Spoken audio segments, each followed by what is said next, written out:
Olá, tudo bem? Que bom estar com você de novo, nesse novo ano, nesse novo trimestre, falando sobre o amor e a justiça de Deus.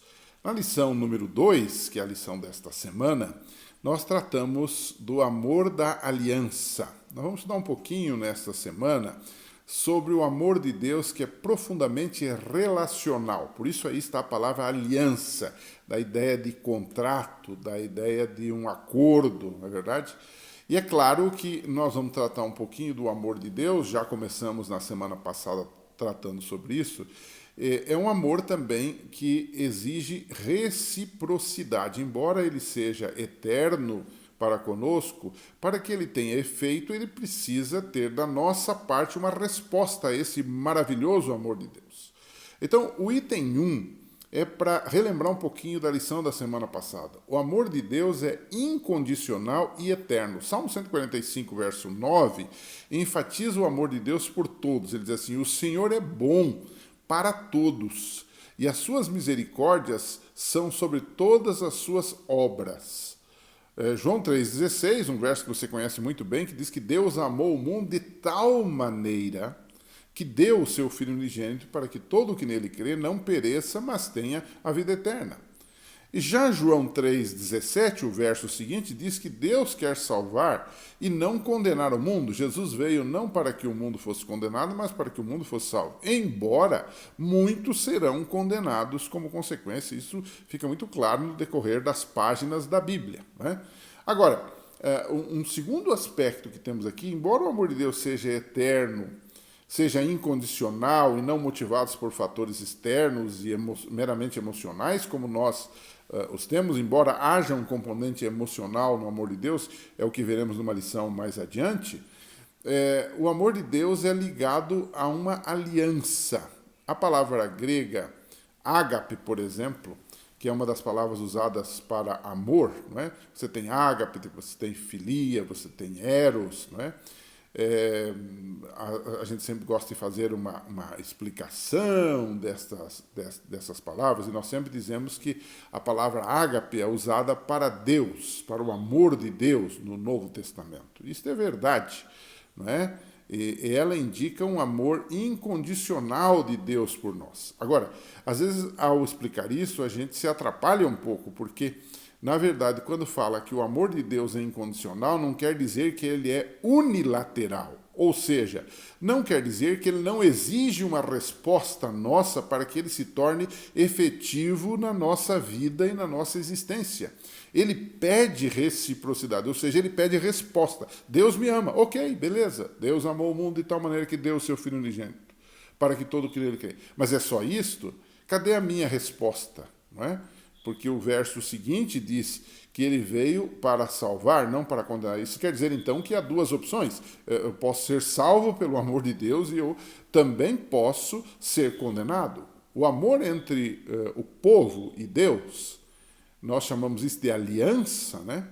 É algo condicional. Embora o amor de Deus seja incondicional, mas essa relação com o seu povo, com as pessoas, comigo e com você, é algo condicional, porque depende do quê? Da nossa resposta. Eu quero, estou salvo. Eu não quero, estou perdido. Não é? O texto bíblico diz assim: o Senhor não tomou prazer em vós, falando a respeito da escolha de Israel como povo de Deus no passado, da aliança que Deus fez com o povo, tirando do Egito e levando para a terra prometida, e escolhendo como ser um povo porta-voz dos oráculos de Deus para o mundo de então.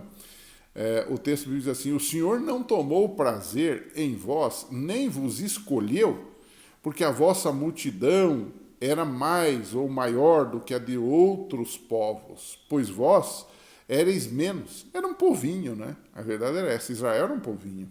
Éreis menos em número do que todos os povos. E o texto diz assim: mas o Senhor vos amava, e para guardar o juramento que fizeram vossos pais, o Senhor vos tirou com mão forte e vos resgatou da casa da servidão, da mão de Faraó, rei do Egito. Saberás, pois, que o Senhor teu Deus, ele é Deus, o Deus fiel, que guarda a aliança e a misericórdia até 1000 gerações dos que o amam e guardam os seus mandamentos. Deuteronômio 7, 7 a 9. Esse é um verso fundamental nessa discussão.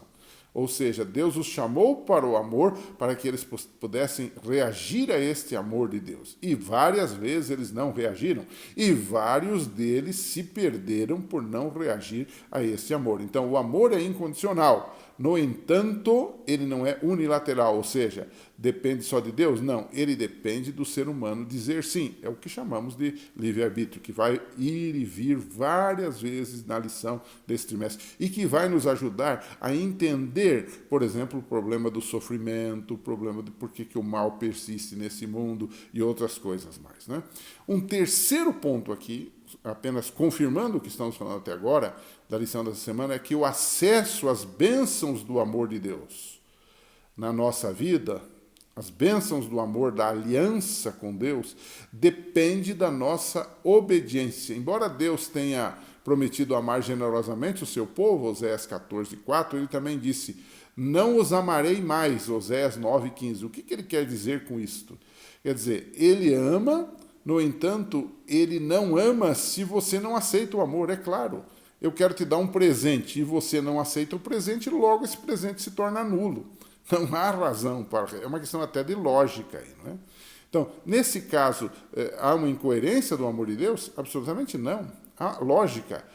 O texto de Oséias 9:15 explica melhor a situação. Ele diz assim, eu não os amarei mais por causa da maldade das suas obras, lançá-los-ei para fora de minha casa. Não os amarei mais, todos os seus príncipes são rebeldes. Ou seja, continuamente houve a rejeição do amor de Deus. Portanto, ele não podia amar quem não queria ser amado. Essa é a grande questão. Então, ele está falando o mesmo que Jesus falou sobre a reciprocidade do amor, quando ele disse assim, aquele que tem os meus mandamentos e os guarda, esse é o que me ama. João 14, verso 21. Num outro texto ele diz, muito conhecido, 14, verso 15, ele diz, se me amais, guardareis os meus mandamentos. Correto?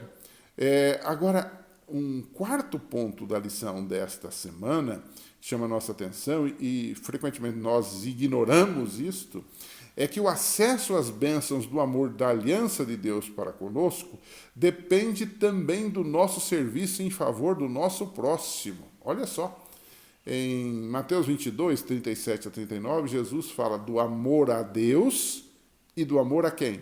Do amor ao próximo. Então, o texto também diz, nisso se manifestou o amor de Deus para conosco, que Deus enviou seu Filho unigênito ao mundo para que por ele vivamos. Não é?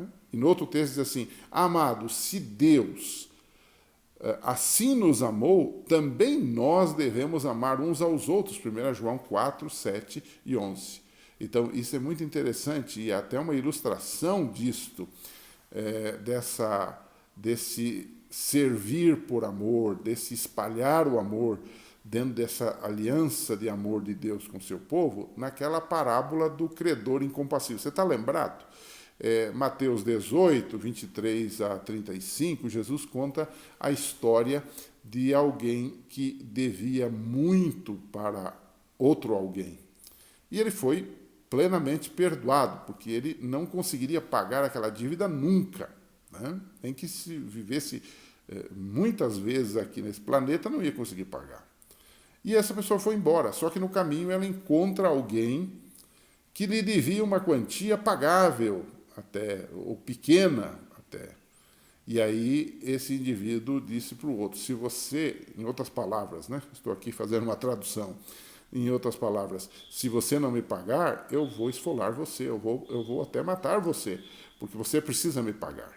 Então ele não usou de misericórdia, ele recebeu misericórdia, mas não usou de misericórdia. Ele recebeu amor, perdão, graça, mas ele não usou de graça para os outros. Então, como que alguém que foi grandemente perdoado e amado não pôde perdoar alguém, algo menor do seu próximo, né? Então, ao manifestar esse perdão e amor ao próximo, nós estamos dizendo que nós já experimentamos o amor e o perdão de Deus efetivamente em nossa vida. Para a gente concluir, então, nessa semana, como é possível a gente viver este amor incondicional de Deus hoje, nos nossos relacionamentos, no casamento, no trabalho, na família, na igreja, né? Como é que a gente pode viver esse amor incondicional de Deus?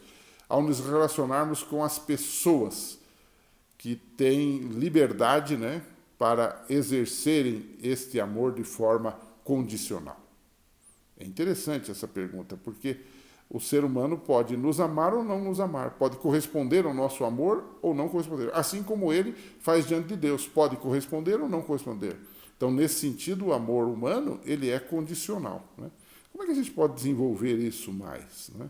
Como é que a gente pode fazer algo mais? Eu resumiria isso dizendo o seguinte: a gente precisa imitar a Deus, o que não é nada fácil, porque nossa natureza é pecaminosa, é má. Nossa natureza é para matar, não é para salvar. A nossa natureza é para esmagar, não é para amar. Então, é muito difícil isso. Só quando há conversão, quando o Espírito de Deus está em nós e que esse amor é derramado em nosso coração, em nossa vida, as coisas de fato ganham um novo rumo, né? Pense um pouco sobre isso, converse com seus alunos, é um tema fascinante, interessante e abrangente também. E na semana que vem, se Deus permitir, estamos de volta. Um abraço e até lá.